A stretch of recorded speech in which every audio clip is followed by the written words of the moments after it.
തുടരുകയാണ്. രൂക്ഷമായ ഭാഷയിൽ തന്നെ സ്പീക്കർ എൻ ഷംസീർ പ്രതിപക്ഷത്തിന്റെ ആരോപണങ്ങളോട്, കഴിഞ്ഞ ദിവസം പ്രതിപക്ഷം നടത്തിയ ആരോപണങ്ങളോട് എൻ ഷംസീർ പ്രതികരിച്ചു. ചെയർ ഓട് പൊളിച്ച് വന്നതല്ല, അകത്ത് എയർ ഡ്രോപ്പ് ചെയ്യപ്പെട്ടതല്ല, മറിച്ച് രാഷ്ട്രീയ പ്രവർത്തനം നടത്തി ആ പാരമ്പര്യത്തോടെ തന്നെ വന്നതാണ്. സ്പീക്കറെ തെരുവിലേക്ക് വലിച്ചിഴക്കുന്ന തരത്തിലുള്ള പ്രവർത്തികൾ അംഗീകരിക്കാൻ കഴിയില്ല എന്നാണ് സ്പീക്കർ എൻ ഷംസീർ പറഞ്ഞത്. അതേസമയം അന്വേഷണം യഥാർത്ഥ പ്രതികളിലേക്ക് എത്താതിരിക്കാൻ വേണ്ടിയാണ് ഇപ്പോൾ പ്രതിപക്ഷാംഗങ്ങൾ ശ്രമിക്കുന്നത്, ഒരു ചർച്ചയ്ക്ക് പോലും തയ്യാറാകാത്തത് എന്ന രൂക്ഷമായ വിമർശനമാണ് പാർലമെന്ററി കാര്യമന്ത്രി എം ബി രാജേഷ് നടത്തിയത്. യഥാർത്ഥ പ്രതികളിലേക്ക് എത്തിയാൽ കാര്യങ്ങൾ പോറ്റിയിൽ നിൽക്കില്ല, പോറ്റി ചെന്നിടങ്ങളിലേക്കെല്ലാം അന്വേഷണം നടത്തും, പോറ്റിയെ കയറ്റിയെ എന്ന പാട്ട് ഇനി എങ്ങനെ പാടും എന്നും ചോദിച്ചു. യഥാർത്ഥത്തിൽ പോറ്റിയെ കയറ്റിയത് പ്രയാർ ഗോപാലകൃഷ്ണന്റെ കാലത്താണ്. അതുകൊണ്ട് തന്നെ ആ രീതിയിൽ അന്വേഷണം പോയാൽ അത് UDF-ലേക്ക് തന്നെയാണ് എത്തുക എന്നതുകൊണ്ടാണ് ഇപ്പോൾ ഈ സഭയിൽ നടക്കുന്ന ബഹളങ്ങളെല്ലാം ഉണ്ടാകുന്നത് എന്ന വിമർശനമാണ് എം ബി രാജേഷ് ഉന്നയിച്ചത്. പോറ്റിയെ കയറ്റിയവർ ഇഹലോകത്തും പരലോകത്തുമുള്ള കോൺഗ്രസുകാരാണ് എന്നതായിരുന്നു എം ബി രാജേഷിന്റെ വാദം.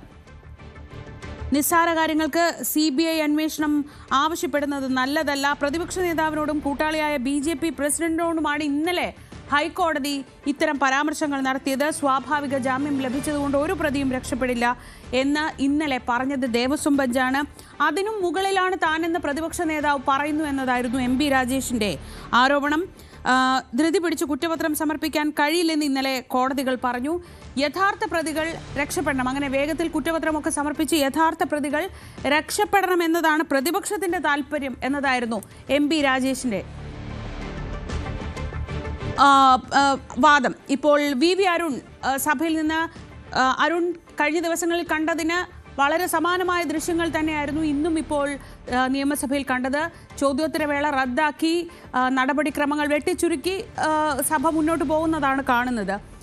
ഇന്ന് പക്ഷേ വളരെ രൂക്ഷമായ സ്പീക്കറുടെ പരാമർശങ്ങൾ, ഒപ്പം എം ബി രാജേഷിന്റെ പരാമർശങ്ങൾക്കൊക്കെ സഭ സാക്ഷ്യം വഹിച്ചു. എന്താണിപ്പോൾ ഭരണപക്ഷം പറയുന്നത്?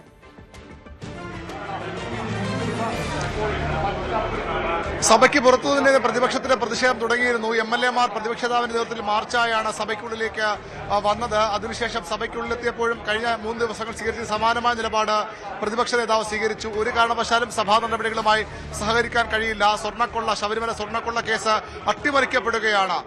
പ്രതികൾ ഓരോരുത്തരായി സ്വാഭാവിക ജാമ്യം നേടി പുറത്തു വരുന്നു. ഇത് അനുവദിക്കാനാകില്ല, സഭാ നടപടികളുമായി സഹകരിക്കാൻ കഴിയുമെന്ന് പറഞ്ഞുകൊണ്ട് പ്രതിപക്ഷം സഭയിൽ പ്രതിഷേധം തുടങ്ങി. അതിരൂക്ഷമായ വിമർശനവുമായി സ്പീക്കർ ഇടപെട്ടു. സ്പീക്കറെ തെരുവിൽ വലിച്ചിഴക്കുകയാണ്, ചെയറിനെ തെരുവിൽ വലിച്ചിഴച്ച് അപമാനിക്കുകയാണ്. ഒരു ചെയറിനോടും ആരും ചെയ്യാത്ത തരത്തിലുള്ള പരിഹാസമാണ് ഉണ്ടാകുന്നത്. ഇത്തരം കാര്യങ്ങൾ അനുവദിക്കാനാകുന്ന നിലപാടല്ല. തന്നെ ആരും എയർ ഡ്രോപ്പ് ചെയ്തതല്ല, ചെയറായി താൻ വന്നത് തിരഞ്ഞെടുക്കപ്പെട്ട വഴിയിലൂടെ തന്നെയാണ്, അനുഭവത്തിന്റെ അടിസ്ഥാനത്തിലും തന്നെയാണ് അത്തരമൊരു ചുമതലയിലേക്ക് താൻ വന്നത്. ഇങ്ങനെ പരസ്യമായി തെരുവിൽ ഇറങ്ങുന്നത് ശരിയല്ല. പ്രതിപക്ഷ MLA-മാർ വാച്ചാൻ വാർഡിനെ ബാറ് കെട്ടാൻ ഉപയോഗിക്കുന്ന വടി കൊണ്ട് അടിച്ചു. ആ പേരെനിക്കറിയാം, പക്ഷേ എന്നെ പേര് ഞാൻ പറയുന്നില്ല എന്ന് പറഞ്ഞുകൊണ്ട് യഥാർത്ഥ നടപടിയെടുക്കേണ്ട കാര്യമാണ്, പക്ഷേ ആ നടപടിയെടുക്കാൻ തയ്യാറായിട്ടില്ല എന്നാണ് പറഞ്ഞത്. ഏതായാലും വളരെ പ്രധാനപ്പെട്ട നടപടി കൂടി ഇപ്പോൾ സഭയിൽ നടക്കുന്നത്. ചട്ടം 300 അനുസരിച്ചുള്ള മന്ത്രി V ശിവൻകുട്ടിയുടെ പ്രസ്താവനയാണ്. ആ പ്രസ്താവന എന്ന് പറയുന്നത് ചട്ടം 300 അനുസരിച്ച് ഭിന്നശേഷി സംവരണവുമായി ബന്ധപ്പെട്ട വളരെ പ്രധാനപ്പെട്ട ഒരു പ്രസ്താവന മന്ത്രി V ശിവൻകുട്ടി നടത്തുക. നമുക്കറിയാം, ഭിന്നശേഷി സംവരണവുമായി ബന്ധപ്പെട്ട സഭകളുമായി വലിയ തർക്കം സർക്കാർ നിലനിന്നിരുന്നു. അത് പരിഹരിക്കാൻ സർക്കാർ വലിയ ഇടപെടൽ നടത്തിയിരുന്നു. അതിന്റെ ഭാഗമായുള്ള ഒരു പ്രധാനപ്പെട്ട നടപടിക്രമം ഇപ്പോൾ സഭയിൽ പുരോഗമിക്കുകയാണ്. ശ്രീജ, അതിന്റെ നേരിട്ടുള്ള സംപ്രേഷണത്തിലേക്ക് നമുക്ക് കടക്കാനാകുമെന്ന് കരുതുന്നു. ശരി അരുൺ, ഈ വിഷയത്തിൽ എന്തായാലും പ്രതിപക്ഷവും നമുക്ക് സഭയിലെ ദൃശ്യങ്ങൾ കണ്ട ശേഷം മടങ്ങി. ഭിന്നശേഷി നിയമനങ്ങളെ സംബന്ധിച്ചാണ് 1995 personal with disabilities act section 33 പ്രകാരം കാഴ്ച പരിമിതർ, ശ്രവണ പരിമിതർ, ചലനശേഷി പരിമിതർ, സെറിബ്രൽ പാൾസി എന്നീ വിഭാഗത്തിലായി 3% ഭിന്നശേഷി സംവരണം പാലിച്ച് എല്ലാ എസ്റ്റാബ്ലിഷ്മെന്റുകൾക്കും നിയമനം നൽകേണ്ടതായിട്ടുണ്ട്. തുറന്ന് പുറപ്പെടുവിക്കപ്പെട്ട 2016 RPWD ആക്ട് 34 പ്രകാരം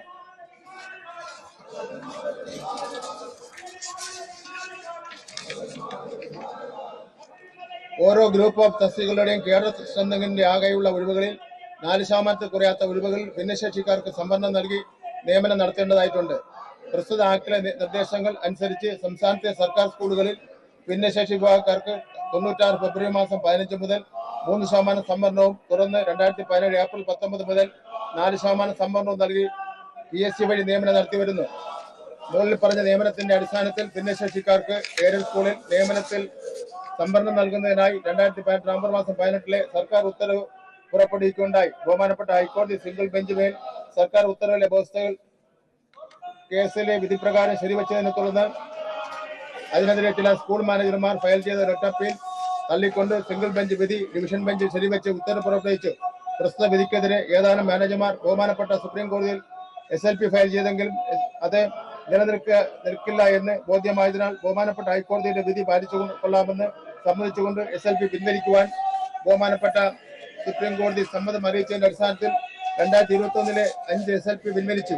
2021 ആഗസ്റ്റ് മാസം 10, 2023 ആഗസ്റ്റ് മാസം 13 എന്നീ തീയതികളിൽ ബഹുമാനപ്പെട്ട ഹൈക്കോടതി പുറപ്പെടുവിച്ച വിധിന്യായത്തിന്റെയും ബഹുമാനപ്പെട്ട സുപ്രീം കോടതി പുറപ്പെടുവിച്ചിട്ടുള്ള ഉത്തരവുകളുടെയും അടിസ്ഥാനത്തിലാണ് സംസ്ഥാനത്തെ എയ്ഡഡ് സ്കൂളുകളിൽ ഭിന്നശേഷി വിഭാഗത്തിലുള്ളവരെ നിയമിക്കുന്നത് സംബന്ധിച്ച്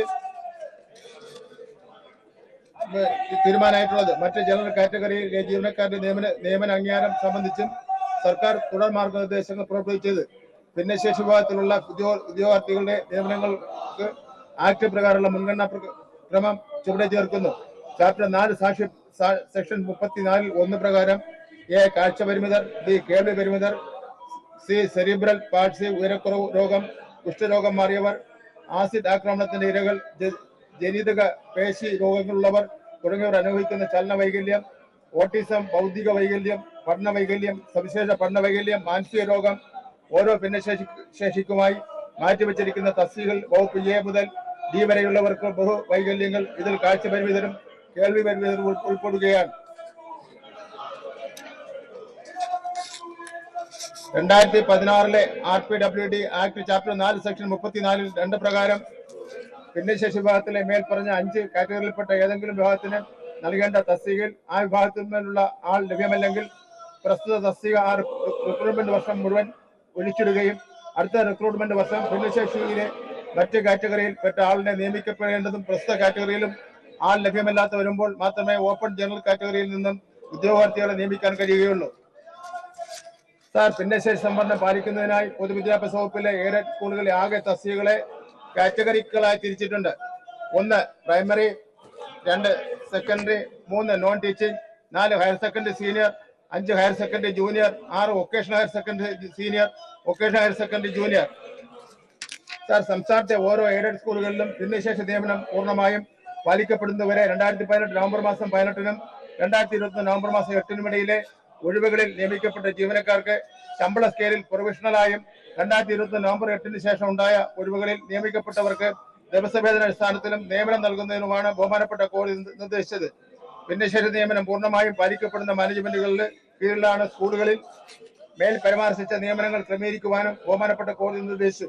അതായത് ഭിന്നശേഷി വിഭാഗം ഉദ്യോഗാർത്ഥികളെ ലഭ്യമാക്കി ബാക്ക്ലോഗ് പരിഹരിച്ച് മാനേജർ നിയമിക്കുകയും പ്രസ്തുത ഉദ്യോഗാർത്ഥികൾക്ക് അംഗീകാരം ലഭിക്കുകയും ചെയ്യുന്ന മുറയ്ക്കോ 2016 RPWD ആക്ട് സെക്ഷൻ 34 2 പ്രകാരം നടപടികൾ പൂർത്തീകരിക്കുന്ന മുറയ്ക്കോ പ്രസ്തുത കാറ്റഗറിയിൽ പ്രൊവിഷണലായും ദിവസവേതനാടിസ്ഥാനത്തിൽ തുടരുന്ന ജനറൽ കാറ്റഗറിയിൽപ്പെട്ട നിയമനങ്ങൾക്ക് നിയമന തീയതി മുതൽ വിദ്യാഭ്യാസ ഓഫീസർ പരിശോധിച്ച് റെഗുലറൈസ് ചെയ്യാവുന്നതാണ്. ഇതിനകം തന്നെ ഇതുമായി ബന്ധപ്പെട്ട് 50ഓളം നിർദ്ദേശങ്ങൾ സർക്കാർ പുറപ്പെടുവിച്ചിട്ടുണ്ട്. കൂടാതെ ഭിന്നശേഷി നിയമനങ്ങൾ കൂടുതൽ സുതാര്യവും കാര്യക്ഷമവുമായി നടപ്പിലാക്കുന്നതിനായി മാർഗനിർദ്ദേശങ്ങൾ ക്രോഡീകരിച്ച് ഒരു കൈപ്പുസ്തകം സർക്കാർ പ്രസിദ്ധീകരിച്ചിട്ടുണ്ട്.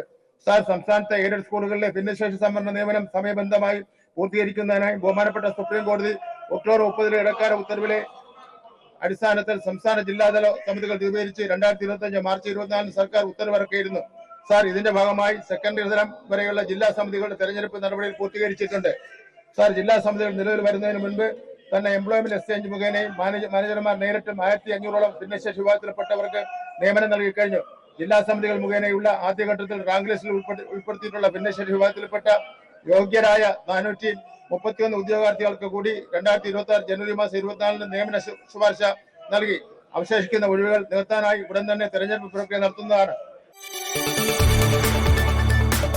കൂടുതൽ വാർത്തകൾക്ക് News 18 Keralam YouTube channel subscribe ചെയ്യുക.